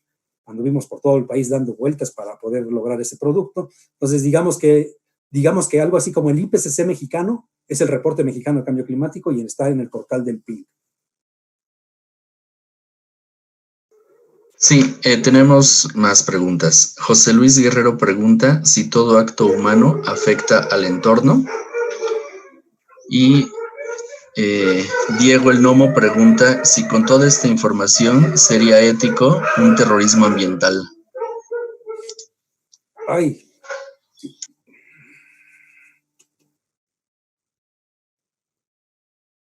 Terrorismo ambiental. No lo sé. Porque el punto es, supongamos que nos vamos por la mala, ¿no? Es decir, ¿a quién hackeamos? Pues a los de Pemex, por ejemplo, o a los de Exxon. ¿Y luego qué? O sea, sí, por supuesto, a lo mejor hay que encontrar las maneras, otras maneras de comunicarse con las personas que tienen el poder político y el poder económico, porque evidentemente la relación que tenemos como humanidad, pues sí deja un impacto ambiental. Todo, así. El hecho de que yo me bañe, tengo una regadera, pero también tengo, afortunadamente en este edificio donde vivo, pues tenemos un sistema mixto, donde si no hay buen sol, pues tenemos una conexión con gas, está bien. Pero el hecho de que yo me bañe significa que hay un consumo de energía, por ejemplo, y que esa agua que va a salir del baño en el tubo, al drenaje, va a ir a parar a quién sabe dónde. Porque no es que no me preocupe, es que no sepa dónde va el drenaje, pero en algún lado va a ir a parar. El hecho de que uno vaya al súper, por ejemplo, pues te terminan dando algo como esto.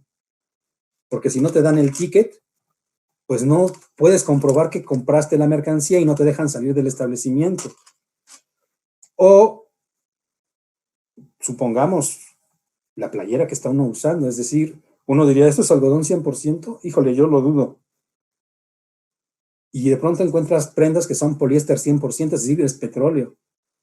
Y tenemos muchas cosas, de hecho, todas tienen un impacto ambiental. Se llama huella ecológica. Ahora, no todas las huellas ecológicas son iguales, unas son mayores, otras son menores, pero si hacemos un mix entre la huella ecológica, lo primero que hay que hacer es tomar conciencia de que lo que estamos haciendo pues tiene un impacto para la naturaleza. Por ejemplo, hoy día una opción sería, que además tampoco es nueva, ¿no? El hecho de que uno vaya y compre unos pantalones nuevos, pues de pronto te vas con los que vienen de segunda mano, o vas a un bazar y consigues ropa de segunda y cosas así por el estilo, que hoy día está, no es que sea moda, es que son necesidades que uno va entendiendo que uno tiene que hacer. Digo, ahorita estoy en casa y estoy utilizando un vaso, está bien, pero cuando trabajamos cotidiana y regularmente en nuestros espacios de trabajo, cuando me invitan a este tipo de charlas, yo normalmente, y hay más de uno que me ha visto llegar a alguna conferencia, y yo llego con mi termo, o llego con mi cantinflora, lo que sea, para el agua, lo que sea, y llevo mi café, y ahí voy. Es decir, si va a haber café, pues yo llevo mi propio termo, y ya no están ahí esperando que me den un vaso, por ejemplo. Son detalles que a lo mejor parecen minúsculos, pero que sí hacen una diferencia. Es decir, si uno utiliza un plato, pues a lo mejor el plato es de plástico, bueno, ya ni modo, ahí estaba.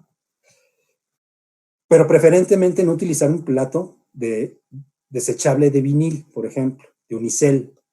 ¿Por qué? Porque ese plato se va a quedar 500 años.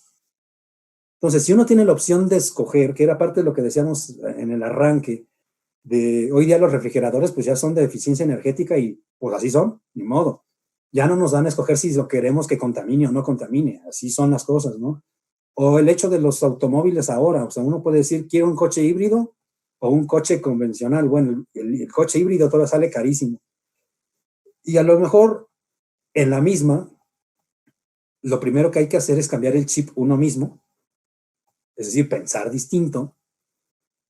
Yo no veo mal, y esto lo dije hace unos días en una charla que impartí, yo no veo mal el hecho de que la gente salga a las calles y se manifieste, no, al contrario, creo que hay momentos para todo. Digo, en su momento yo recuerdo, y lo platicaba yo con una amiga en esa misma conferencia, yo recuerdo en el año del 2009 en Copenhague, en la conferencia de las partes número 15, el Vela Center se llenó demasiado, admitieron a más de 24,000 observadores. En total, en ese espacio que estaba programado para 10,000 personas, pues habíamos 38,000. Entonces se desbordó la cosa, y en la segunda semana de negociaciones de aquel año del 2009 en la Convención Marco, pues muchos fuimos a terminar al bote, literalmente. O sea, ¿cómo al bote? Pues salimos a las calles a manifestarnos porque sabíamos que ya estaba Barack Obama ahí, que estaba medio mundo, literalmente la élite política del mundo estaba presente, y salimos muchos a las calles de Copenhague a manifestarnos, y más de uno terminamos encarcelados.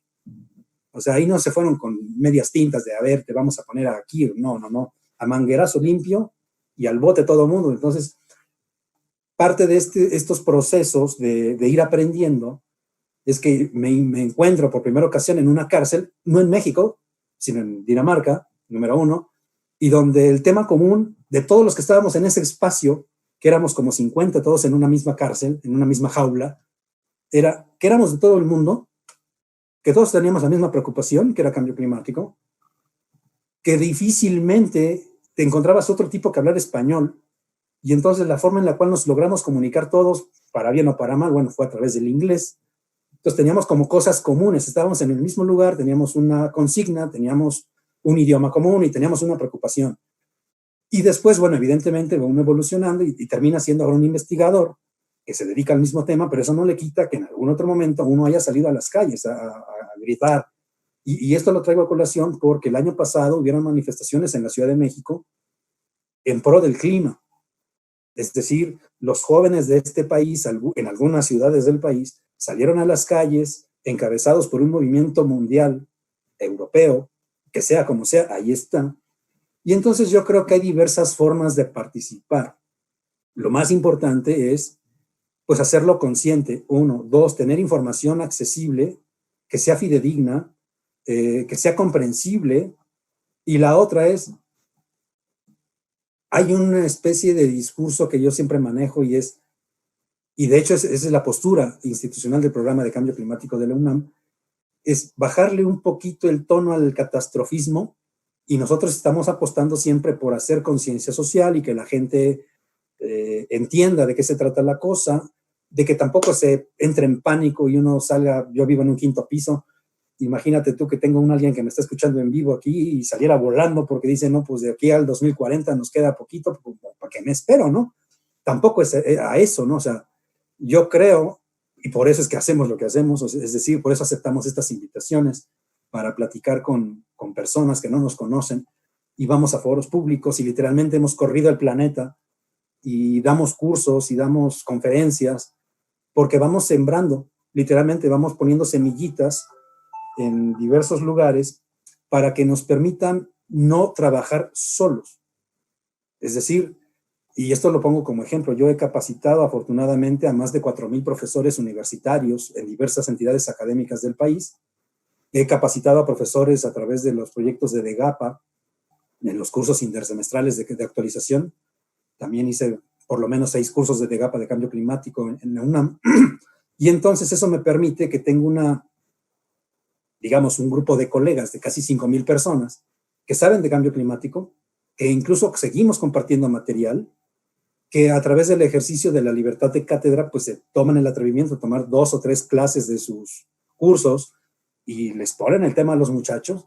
Entonces, el hecho de que yo trabaje con un grupo de colegas que ya se capacitaron conmigo, pues me permite estar tranquilo. Claro, eso no significa que estoy ahí como haciendo nada, ¿no? O sea, lo que quiero decir es, no voy solo. Hay gente que literalmente voy con los que me respaldan y es como si fueras con el barrio, ¿no? Literalmente, como dice ahí el viejo meme, ¿no? El barrio te respalda y va contigo, ¿no? Aquí es, y un grupo de académicos me ayudan a hacer lo que a ellos les corresponde porque lo hacen conmigo, ¿no? Sí, gracias. Elizabeth Patricia Nietzsche dice, es paradójico que solo en ciertas personas haya una conciencia de cambio climático y sin embargo para quienes tienen el poder les sea poco relevante, más aún que en México se piense regresar a las refinerías y explotar a los salvajes zonas ecológicas. Sin duda, deberían haber leyes universales que apliquen a cualquier sector que perjudique al medio ambiente. En este sentido, ¿qué tan factible será la supervivencia en personas con enfermedades pulmonares y más aún con personas diagnosticadas con COVID-19 con todo este panorama? Y Andrea López pregunta, ¿cuál es el papel de la ganadería industrial dentro del problema del cambio climático? ¿Y qué acciones recomendaría que tomáramos las personas preocupadas por este problema? Ok. Primero, la parte de la política pública y las tomas de decisiones. Yo creo, y de hecho es algo que estoy buscando con algunos colegas, es eh, este sexenio en el contexto climático yo lo veo perdido. Es decir, a nivel del ámbito del gobierno federal, pues yo no veo para dónde. Las señales que nos mandan no son confusas, son contrarias y son negativas. Eso por un lado. ¿Cómo hacer que se cumplan estos principios de carácter universal? Híjole, eso es toda una discusión, porque obviamente implica un tema de derechos humanos, por ejemplo. Sabemos, por ejemplo, que el cambio climático va a afectar el derecho a la vida, el derecho a la alimentación, el derecho a la salud, el derecho a la vivienda, el derecho al desplazamiento, entre otras cosas. O sea, por lo menos 5 derechos humanos pueden ser agravados o violentados por causas climáticas. Ahora, el problema es la implementación de los derechos humanos. En el caso mexicano y casi en todos lados, pues a lo mejor estaríamos pensando en la judicialización de los temas ambientales y someter al presidente o a su programa de gobierno a una denuncia internacional ante la Corte Interamericana de los Derechos Humanos o ante la Corte Penal Internacional, o no sé, y decir, es ahí donde estoy trabajando con algunos colegas, porque si yo conozco toda esta información y entiendo que puede no existir un programa especial de cambio climático o el presidente puede no tener interés, pero resulta ser que el Estado mexicano está obligado a tener una parte climática en su política pública porque tiene firmados la Convención Marco, el Protocolo de Kioto y el Acuerdo de París. Es más, no solamente los firmó, sino que fueron ratificados por el Senado de la República. Y los instrumentos de ratificación se entregaron a Naciones Unidas. Y en el contexto constitucionalista del derecho positivo, pues resulta ser que en el caso mexicano, los tratados y convenios internacionales están solo por debajo de la Constitución política y por encima de las leyes primarias. Es decir, la Ley General de Cambio Climático está por debajo de los acuerdos internacionales. A lo mejor por ahí es donde encuentra uno una salida de cómo obligar al gobierno mexicano a hacer cosas que creo que no tiene muchas ganas de hacer. Y lo otro es también saber que tenemos derechos, porque esa es la otra, es decir, difícilmente la gente sabe a qué tiene derechos, es decir, tú vas en el auto y sabes que puedes violar una ley porque tienes un auto y hay un reglamento de tránsito. Si tú no conoces el reglamento de tránsito y cometes una infracción y un policía te encuentra, pues tiene todo el derecho de infraccionarte, pero uno tendría que tener todo el derecho y la responsabilidad de informarse de cuáles son los límites de su ejercicio en la vida pública si uno tiene un automóvil. Aquí es básicamente lo mismo. Es decir, yo puedo saber que existe una ley general de cambio climático. Se supone que tiene que existir un programa especial de cambio climático. Se supone que hay una secretaría de medio ambiente, hay un instituto de ecología y cambio climático, y uno esperaría que todo el instrumento de política pública funcione bien. Bien.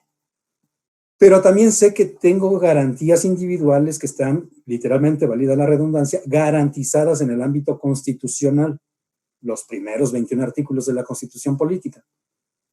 Y entonces tengo que saber que tengo derechos humanos garantizados universalmente. Pero si yo no conozco toda esta estructura, pues entonces tampoco tengo la forma de quejarme. Es decir, a lo mejor lo único que puedo hacer es una pataleta y decir, el gobierno no hace nada, ¿no?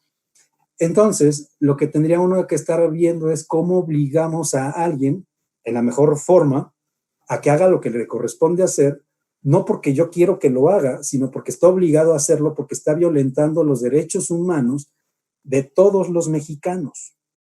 Así de simple.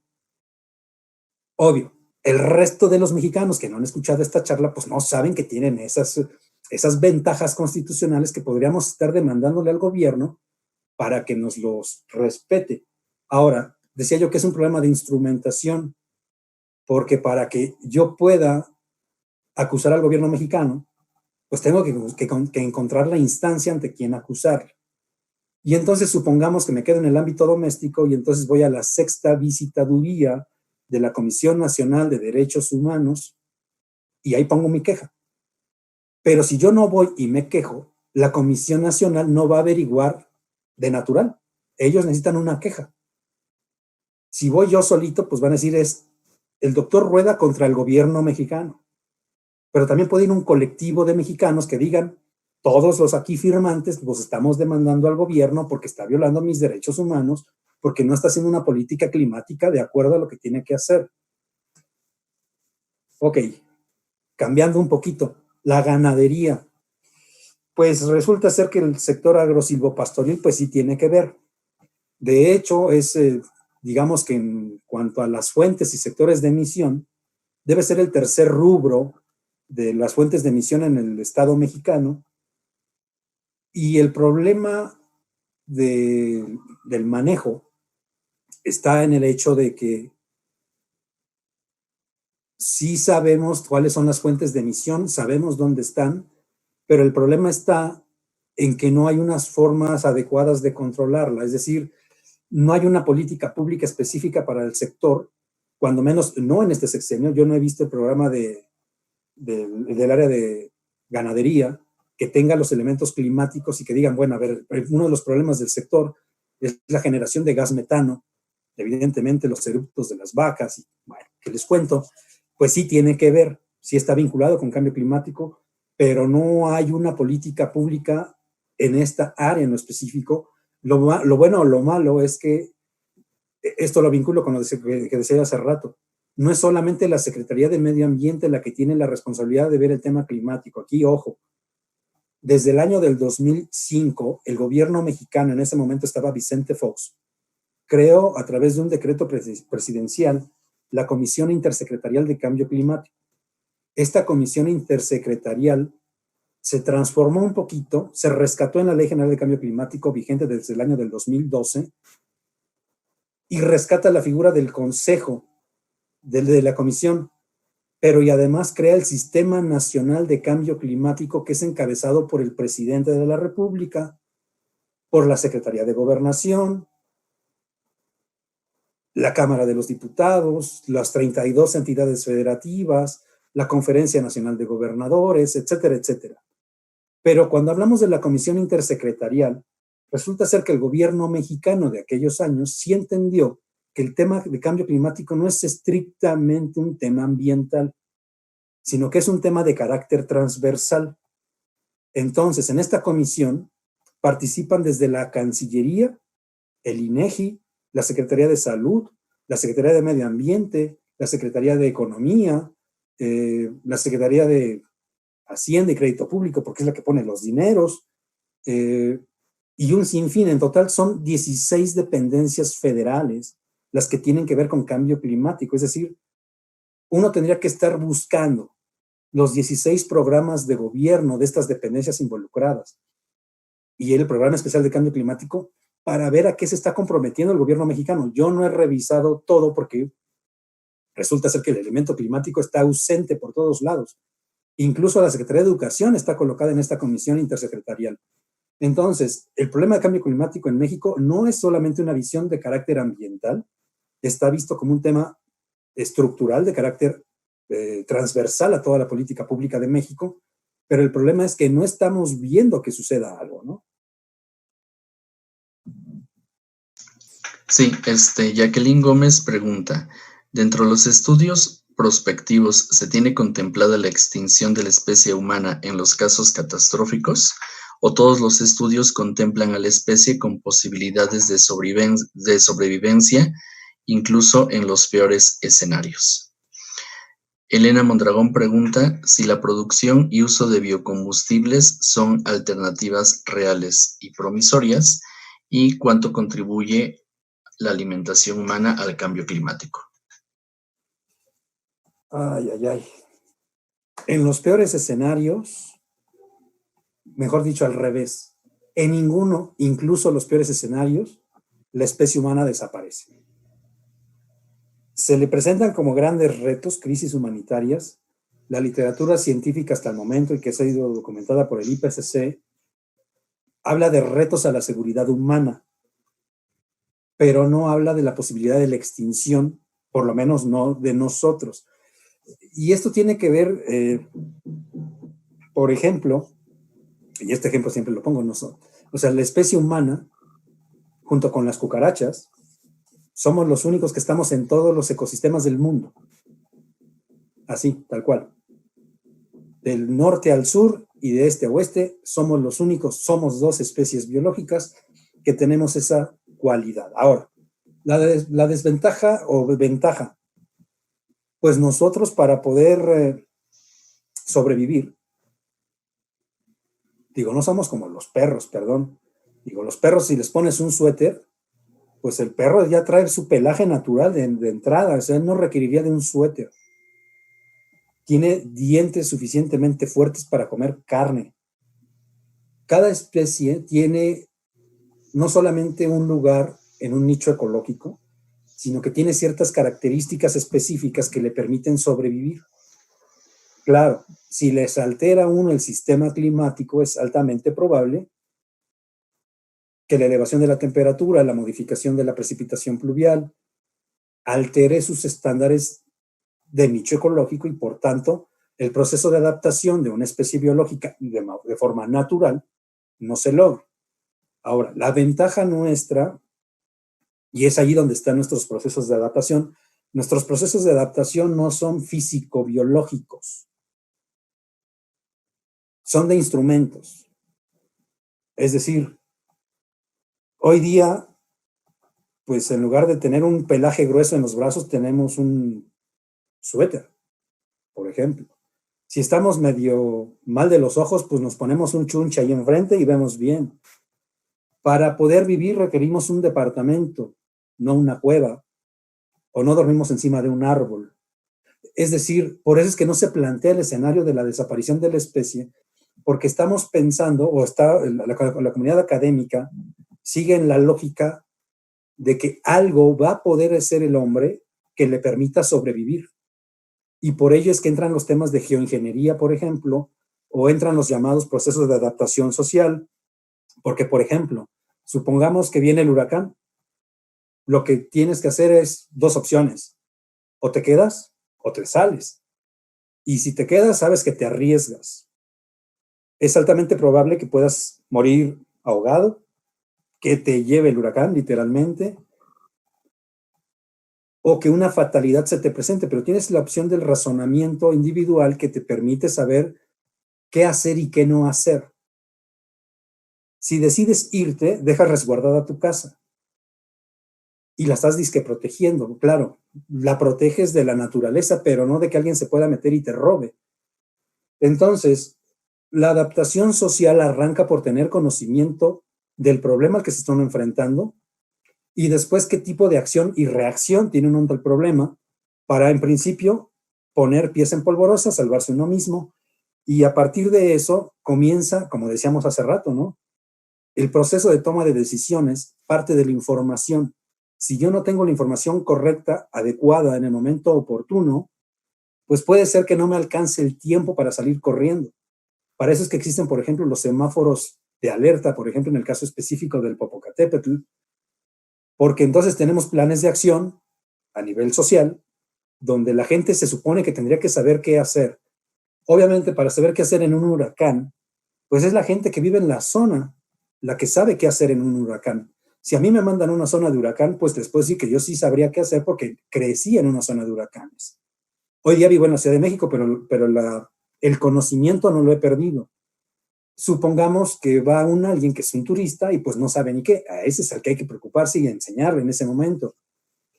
Entonces, la cuestión del clima sí presenta retos para todos. No son retos iguales para todos, son diferenciados, pero lo que sí tenemos claro es que no nos los vamos a quitar de encima. ¿Cuál era la segunda pregunta? Porque se me olvidó.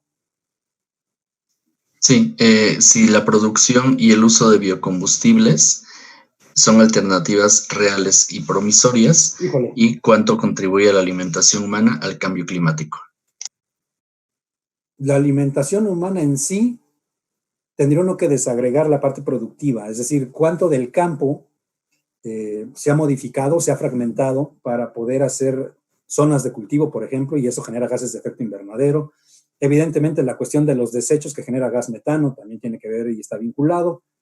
Si los biocombustibles son realmente una alternativa, híjole, ahí sí creo que estoy de acuerdo con el comandante Fidel Castro, cuando en algún momento en una asamblea de Naciones Unidas dijo que no era necesario quemar el alimento para poder tener combustibles.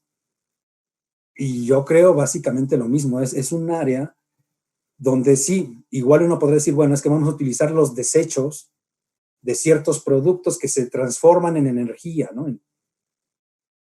Y uno dirá, bueno, ¿qué parte del producto, ¿no? Es decir, si uno va a utilizar maíz, pues que me digan qué parte, el olote, las hojas, el tallo de la mazorca o el maíz en sí. Porque si voy a usar el maíz para producir un biodiesel, un biocombustible, pues entonces dejo sin comer a algunas cuantas personas. Si me dicen, por ejemplo, que a partir del aceite quemado vamos a generar un biodiesel, no tendría ninguna objeción. O sea, el hecho de que uno ponga el alimento tal cual para generar energía es mejor en el cuerpo de uno mismo, ¿no? Pero para producir energía, para mover una ciudad, pues me parece inadecuado, a menos por lo menos para mí. Obviamente, cuando tienes una disposición de manejo de residuos sólidos, por ejemplo, con el metro en Monterrey, pues ahí tienes una ventaja. La basura está generando un proceso de energía alternativo que nos está permitiendo mover un sistema de transporte masivo, pero ya es la parte final del producto lo que están utilizando, ¿sí? Es decir, el desecho orgánico. Insisto, o sea, si metemos ahí los frijoles enteros, esa no es opción, cuando menos no para mí. Sí, Flores Espinosa pregunta, ¿tiene la UNAM algún programa de educación ambiental en condiciones de cambio climático? O en su caso, ¿cuál sería su recomendación para trabajar con poblaciones de jóvenes el tema del cambio climático? También han solicitado bibliografías sobre cosecha de agua y de cambio climático y derechos humanos. Y Verónica Villagómez Salinas pregunta, ¿hasta qué punto tiene que ver la sobrepoblación? A ver, la sobrepoblación, bueno, sí es un tema, ¿no?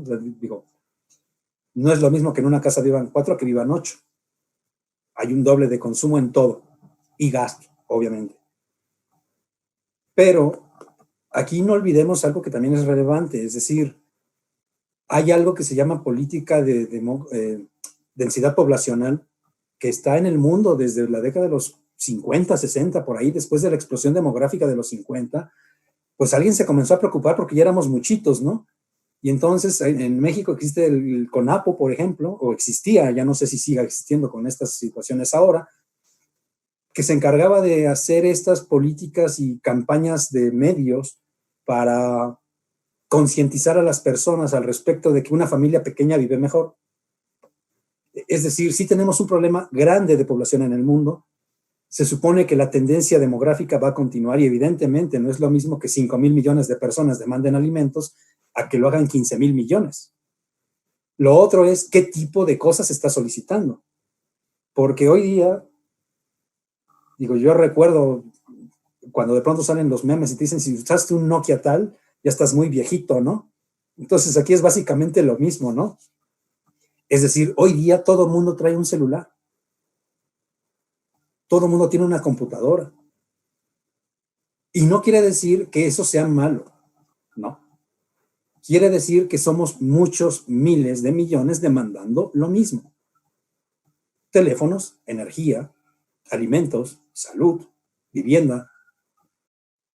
Y ahí entonces el tema está no en cuánto, sino en la calidad de los bienes, productos y servicios. Obviamente, si uno quiere o tiene una casa, un departamento, pues lo quieres en una zona bonita, que esté bien iluminado, que esté bien por dentro, etcétera, etcétera. Y entonces a lo mejor a lo que yo estoy llamando o estoy pensando es así como, si tenemos un uso consciente, en principio, un uso consciente y racional de los recursos, eso no evita mi huella ecológica, solamente me hace consciente que tenemos un problema. Segundo, obviamente, si los 9,000 millones de habitantes quieren exactamente lo mismo, pues estamos mal. Es decir, no todo mundo puede tener una pantalla de 50 pulgadas en su casa y que la hayan comprado apenas ayer. No. Pero todo el mundo quiere una pantalla. El problema es en qué tipo de instrumentos o qué tipo de ventajas tiene cada uno. Es decir, el mundo es injusto y es inequitativo. Cuando comienzas a pensar en la redistribución y en cómo las capacidades de demandar cosas te obligan a ciertos elementos, como por ejemplo, ¿cuántos pantalones necesita una persona normal para vivir, digamos, en un año? Pues a lo mejor si eres funcionario y tienes que usar traje, pues a lo mejor utilizas 10 trajes, a lo mejor.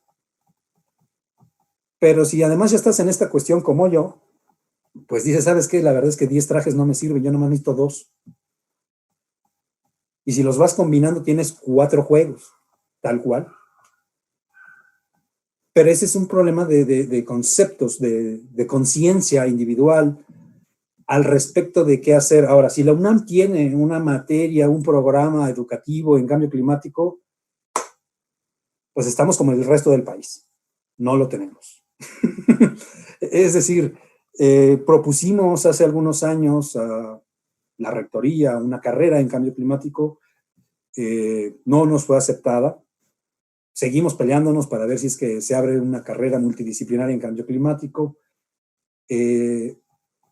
Hay una materia de cambio climático optativa en la Facultad de Ciencias, en el área de biología, tenemos un diplomado en el Instituto de Investigaciones Jurídicas y ya, pero digamos que el tema climático no ha, así como los temas de género que de pronto entraron a la universidad en una cuestión de días y en cuestión de semanas reaccionamos y se crearon ya materias específicas en algunas facultades y tenemos un programa transversal a nivel de la universidad para el tema de género, pues lamentablemente la universidad no ha sido igualmente receptiva del tema climático. Esperemos que en algún momento lo haga. Ahora, fuentes de consulta. Híjole, lo que pasa es que es muy, a lo mejor aquí con el doctor nos coordinamos y le mando algunas cuantas ahí a su correo sobre derechos humanos y todo este tipo de detalles que hemos ido platicando, porque sí es muy vasta y como para recordar todas y cada una en este momento, pues es muy complicado. Ok, bueno, las personas que van a registrar la asistencia a la cátedra y me mandan un correo, les pido que me soliciten estos documentos y yo les haré llegar los links o la información que proporcione el doctor José Clemente Rueda. Una pregunta más.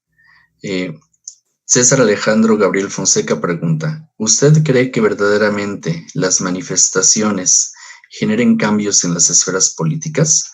¿Qué opina sobre las versiones encontradas en torno a Greta Thunberg, que se dice que es más bien una politización del fenómeno del cambio climático?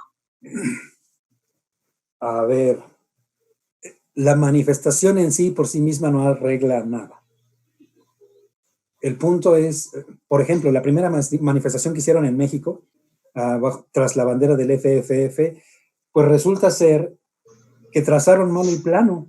Es decir, en lugar de haber ido a demandar a quien debe y a gritarle a quien debían, que en ese caso sería el presidente de la República, pues salieron en un punto contrario, salieron del Zócalo capitalino y se fueron al Ángel de la Independencia. Error de logística, ¿no? Es decir, ¿a qué te vas al Ángel de la Independencia si no hay nadie que te escuche?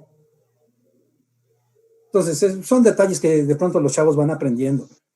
Yo creo que lo peor que pueden hacer es no hacerlo. Es decir, siendo joven y no querer ser revolucionario y cambiar el mundo, sería hasta una contradicción.